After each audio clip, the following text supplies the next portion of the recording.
Hello students, now we will start the second part of the second chapter, The Lost Spring. The second part of this story is about the boy Mukesh. Mukesh, who is also belong with the poor family.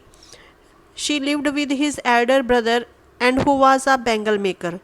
वो अपने बड़े भाई के साथ रहता है और जो कि बैंगल मेकर का काम करता है. बैंगल मेकर मतलब चूड़ी बनाने वाले. Bangle making is the famous occupation of Firozabad शहर के अंदर जो है बैंगल मेकिंग का काम बहुत पॉपुलर काम है. And Mukesh wanted to be a driver and motor mechanic, not at all eager to continue bangle making. But Mukesh की जो सोच है वो अपनी फैमिली से बिल्कुल अलग है. मुकेश की जो फैमिली है, पिछली कई पीढ़ियों से उसकी फैमिली इसी प्रोफेशन के अंदर जुड़ी हुई है, बैंगल मेकिंग के काम में जुड़ी हुई है. बट मुकेश की जो थिंकिंग है वो एक डिफरेंट थिंकिंग है. वो एक ड्राइवर बनना चाहता है, मोटर मैकेनिक बनना चाहता है. वो बैंगल मेकिंग के काम को कंटिन्यू नहीं रखना चाहता. But the people thought that it was their कर्म और the result of their karma in previous birth that they were born into the caste of bengal making makers. But जो ये मुकेश की फैमिली के जो लोग हैं उनकी सोच बहुत ही रूढ़िवादी, बहुत ही पुरानी सोच है. उनका मानना ये है कि ये जो प्रोफेशन है, ये जो बिजनेस है, बैंगल मेकिंग का जो बिजनेस है, ये उनके कर्मों का फल है. मतलब उनका जन्म ही इसी काम के लिए हुआ है और जो है उनकी जात के पीछे से पीढ़ी से कई पीढ़ियों से ये काम चलता आ रहा है, तो उन्हें भी यही काम ही करना पड़ेगा. लेकिन मुकेश जो है इससे बिल्कुल डिफरेंट सोचता है. So they were destined to make bangles and they could not do anything else. उनको लगता है कि ये हमारे पूर्व जन्मों का फल है और क्यों इसलिए हमें ये काम करना ही पड़ेगा. हम इसी काम करने के लिए ही अपनी जाति में पैदा हुए हैं और वो इसे अपनी किस्मत समझते हैं और कुछ भी करना नहीं जानते. उनको लगता है कि वो और कुछ नहीं कर सकेंगे. Thousands of children are engaged in bangle making and many of them lost their eyesight before becoming adults. There is a very important question. What are the hazards of bangle making? Bangle making के काम में क्या क्या नुकसान होते हैं, क्या क्या उन लोगों को क्या क्या मुश्किलों का सामना करना पड़ता है. बहुत सारे उनकी बस्ती के, उनके कास्ट के बहुत सारे लोग इसी काम में ही अंगेज हैं. बच्चे जो है हजारों बच्चे इसी काम में ही लगे हुए हैं और इसके काम को करने के लिए, क्योंकि कांच की चूड़ियों के अंदर कांच को मोल्ड किया जाता है, कांच को आग के ऊपर पकाया जाता है और उससे बहुत हीट निकलती है, बहुत डेंजरस जो है फ्लेम्स निकलती हैं जिनकी रोशनी का जो है आई साइट के ऊपर बहुत असर होता है, आंखों की नज़र के ऊपर बहुत असर होता है और इसकी वजह से जो है कई बच्चों की आंखों की रोशनी ही चली जाती है. They did not know that it was illegal for children to work in that hazardous condition in glass factories.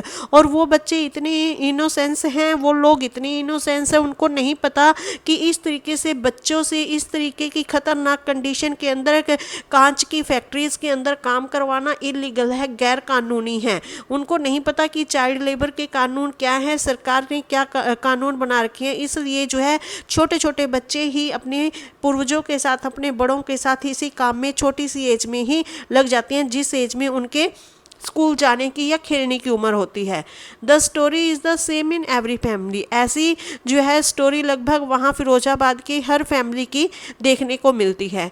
Mukesh took the writer to his house. अब यहाँ क्या दिखाया गया है कि एक बार क्या होता है कि मुकेश जो है राइटर को अपने घर लेकर जाता है. Where the writer came to know that his grandfather and had become blind working in the factory. वहाँ जाकर राइटर को पता चलता है कि जो मुकेश के फादर हैं, ग्रैंडफादर हैं, इसी काम की वजह से, इसके नुकसान की वजह से जो है इस प्रोफेशन में रहकर उसके ग्रैंडफादर अंधे हो गए, उनकी आंखों की रोशनी भी चली गई. Similarly in another family, same ऐसा ही दूसरी फैमिली के अंदर हुआ. The author came to know how the husband was happy that he had been able to make a house for his own family to live in, but the wife complained that she did not get a full meal in her whole life मतलब कि वो जो husband है दूसरी family का वो खुश है। जब नरेटर उसके घर जाती है, उसके घर की कंडीशन देखती है तो बहुत पुअर होती है। घर के रीति रिवाज जो है, जो ट्रेडिशनली जो पुराने रिवाज हैं, लोग जो है सुपरस्टिशियस हैं, और वो देखती है कि वो जो फैमिली का जो बुजुर्ग है वो बहुत खुश है कि चलो वो इस काम में लेकर रहकर बड़ी मुश्किल के साथ अपने बच्चों को पढ़ा लिखा तो नहीं पाया, लेकिन उनके लिए एक जो है ऐसा घर बना पाया जिसके अंदर वो अपना सिर अच्छे से ढक पाए। लेकिन वाइफ को इस बात से कंप्लेंट है कि वो घर के मेंबर्स को भर पेट खाना भी नहीं जुटा पाया। तो देखने में आता है कि इस स्टोरी के अंदर कुल मिलाकर यही बताया गया है कि स्टोरी जो है वो बहुत ही पॉवर्टी के बारे में दिखाई गई है, चाइल्ड लेबर के बारे में दिखाई गई है कि ऐसे बच्चों को किन किन डिफ़िकल्टीज़ का सामना करना पड़ता है। Hundreds of years of slavery had killed the initiative of people to think of better life. They carried on their miserable life as they did not have the courage to rebel against traditions. अब इसमें एक जो है political system के ऊपर, India के political system के ऊपर एक कमेंट भी किया गया है कि हजारों सैकड़ों साल बीत गए और हमने आज़ादी ले ली की, लेकिन हमारी मन की गुलामी से, हम अपनी मन से जो है गुलाम अभी भी हैं। हमने अभी भी जो है अपने मन से आज़ादी प्राप्त नहीं की है।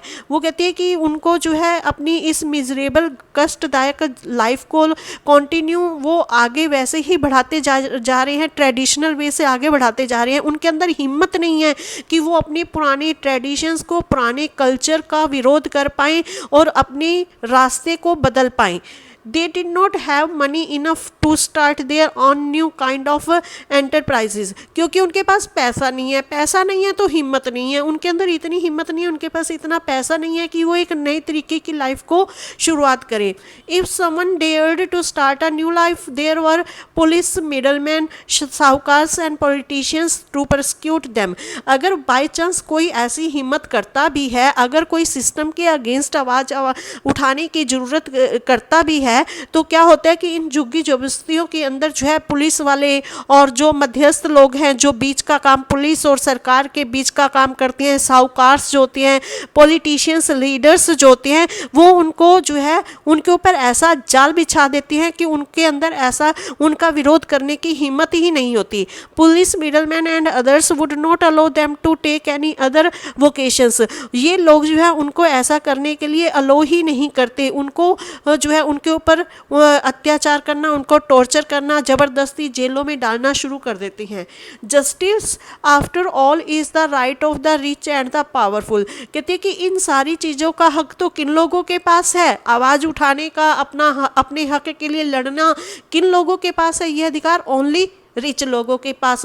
Not of the helpless like Mukesh, न कि मुकेश की तरह जो हेल्पलेस लोग हैं, जो गरीब हैं, जिनको बचपन में ही काम करना पड़ता है। The condition of the life of Sahib और Mukesh was far from desirable.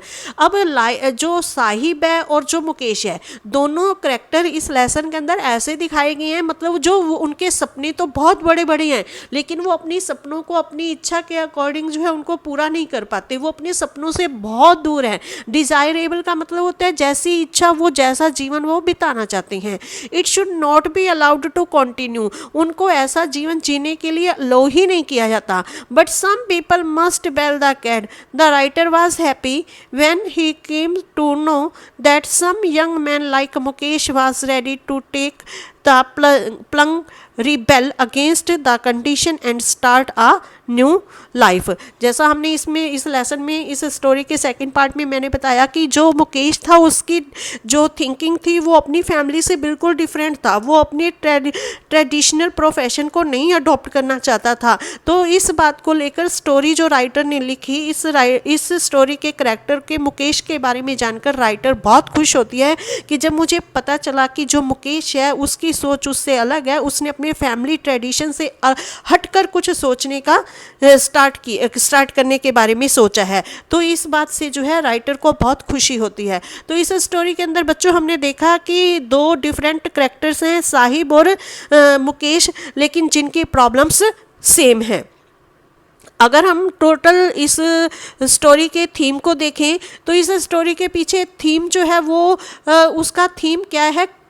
Create awareness, जागरूकता फैलाना, जागरूकता किसके लिए, child labour. And what ordinary people can do to establish, और जो है आम लोग जो होते हैं उनको अपनी लाइफ को अपना जो है समाज के अंदर एस्टेब्लिश करना है, तो उन लोगों को क्या करना पड़ता है, वो क्या कर सकते हैं। We want people to know that employing children is a punishable offence, लोगों को ये बताना, we want people to know, हमें लोगों को ये बताना चाहिए कि employing children is a punishable offence, कि छोटे बच्चों से काम करवाना जो है वो क्या है, पनिशेबल, और ये एक बहुत बड़ा अपराध है। We can start by stopping our neighbour और even our selves from employing children, हमें जो है अपने आसपास जो है कई छोटे छोटे बच्चे काम करते हुए अगर हम देखते हैं, होटल्स के ऊपर देखते हैं, शॉप्स पर देखते हैं, इवन कि हम अपने घरों में भी देखते हैं कि कई छोटे छोटे बच्चे जो है काम करने के लिए, हमें इन चीज़ों को रोकना है, हमें लोगों के अंदर ये अवेयरनेस जगानी है कि छोटे बच्चों से काम करवाना एक ऑफेंस है, एक क्राइम है।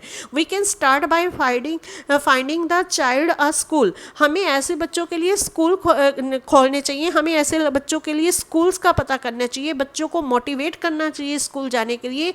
Says Barry O'Brien the convenor of the annual award, given the ambiguity in various laws governing child rights and welfare, मतलब कि हमें जो है बच्चों को, इन ऐसे इनोसेंस लोगों को जो है सरकार के द्वारा बनाए गए कानूनों के बारे में, सरकार के द्वारा चलाए गए ऐसे कई वेलफेयर प्रोग्राम्स हैं, सोसाइटीज़ बनी हुई हैं, ऐसी सोसाइटीज़ के बारे में, आरटीई के बारे में हमें उन लोगों को अवेयर करना चाहिए। ये इस स्टोरी का राइटर का मेन मकसद था, ऐसी स्टोरीज़ को आपके सिलेबस में डालने का।